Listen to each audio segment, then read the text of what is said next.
Celtic Myths and Legends by T.W. Rolleston, Chapter 4. The Early Milesian Kings, Conary and his Retinue.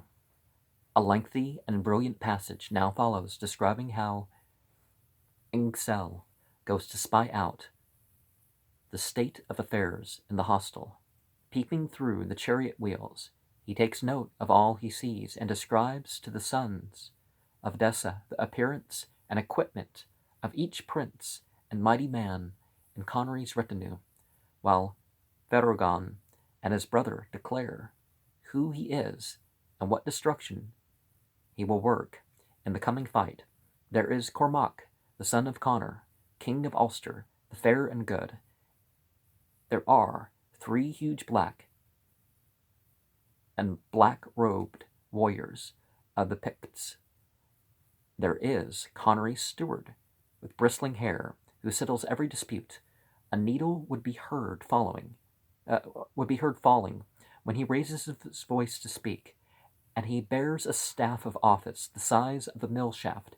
There is the warrior Mactkept, who lies supine with his knees drawn up.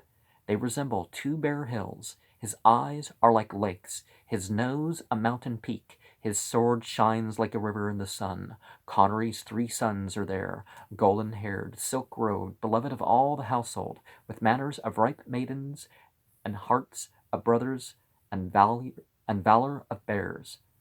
When Ferogon hears of them, he weeps and cannot proceed till hours of the night have passed.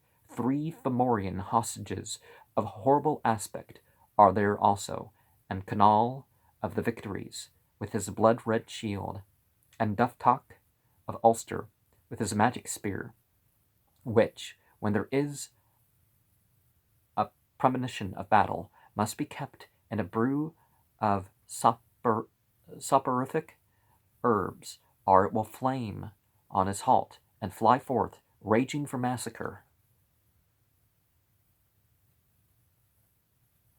If only we had weapons that would kill on their own, and you know, yeah, but you would have to contain them if there was such a thing, right? And 3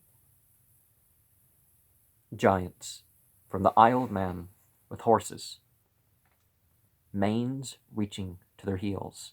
A strange and unearthly touch is introduced by a description of 3 naked and bleeding forms hanging by ropes from the roof. They are the daughters of the Bav. Another name for the Morgan are war demoness. 3 awful boding. Of 3 of awful boding, she says the tale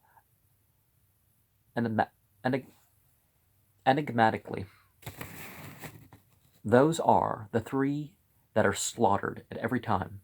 We are probably to regard them as visionary beings, portending war and death, visible only to Ingcel. The hall, with its separate chambers, is full of warriors, cupbearers, musicians playing, and jugglers doing wonderful feats, and Da Derga, with his attendants, dispensing food and drink. Conary himself is described as a youth. The ardor and energy of a king has he, and the counsel of a sage. The mantle I saw round him is even as the mist of May Day, lovelier in each hue of it than the other. His golden-hilted sword lies beside him. A 4 arms' length of it has escaped from the scabbard, shining like a beam of light. He is the mildest and gentlest, and the most perfect king that has come into the world, even Conary, son of Eterskel. Great is the tenderness of the sleepy, simple man, till he has chanced on a deed of valor. But if his fury and his courage are awakened when the champion of Erin and Alba are at him in the house, the destruction will not be wrought so long as he is therein, and were the quenching of that ring.